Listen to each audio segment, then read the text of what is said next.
ప్రభునందు ప్రియులైన మీకందరికీ యేసుక్రీస్తు ప్రభువారి నామంలో శుభవందనాలు తెలియజేస్తూ ఉన్నాం. దైవజనులు బ్రదర్ భక్త సింగ్ గారి పరిచర్యలో నుండి దైవ మర్మములు అక్టోబర్ 24. దాసిని దాని కుమారుని వెళ్ళగొట్టుము.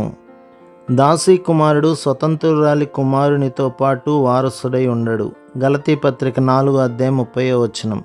ఇష్మాయేలు ఇస్సాకును పరిహరించుట శారా చూచినప్పుడు అబ్రహాముతో నిట్లనెను, ఈ దాసిని దీని కుమారుని వెళ్ళగొట్టుము.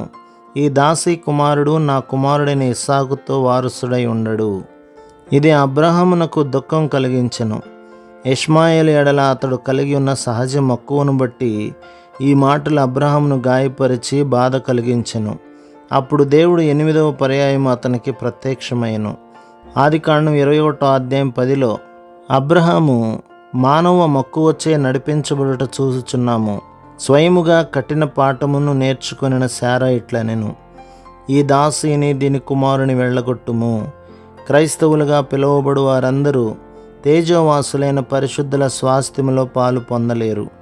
నామకార్థ క్రైస్తవులు బాహ్యముగా ఎంత మంచివారైనను అందులో పాలు పొందనేరరు. స్వాభావికముగా మంచివారైన నామకార్థ క్రైస్తవులు అనేకులు గలరు. వారెంతో ప్రేమ గలవారు, చాలా మంచివారు. వారు బహుగా త్యాగము చేసి ప్రభు పనిలో అధికముగా ధనమును వినియోగించెదరు. కానీ విచారకరమైన సంగతేమనగా వారు తిరిగి జన్మించలేదు. రక్షణ నిమిత్తము తమ స్వనీతిపైన ఆధారపడుదురు. ఇష్మాయేలు ఎడల అబ్రహాము గొప్ప ప్రేమను కలిగి ఉండినను దేవుని రాజ్యములో ఇష్మాయేలునకు పాలు లేదు. అతడు శరీర మూలముగా జన్మించెను, కానీ ఇస్సాకు ఆత్మ మూలముగా జన్మించెను. ఇస్సాకు జన్మింపక ముందు అబ్రహాం యొక్క శరీరములో దేవుడు నూతన జీవమును పోసెను. పరిశుద్ధ గ్రంథం అనగా బైబిల్లో పునరుత్థాన శక్తికి ఇస్సాకు గుర్తుగానున్నాడు.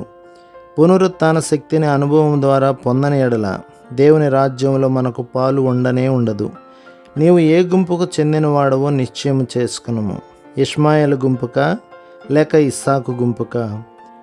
ఇష్మాయేలు ఎడల అతడు కలిగి ఉండిన మానవ వాత్సల్యముచే నడిపించబడుచుండుట వలన అబ్రహాము ఆ సమయమందు గొప్ప ఆత్మీయ అపాయములో నుండెను.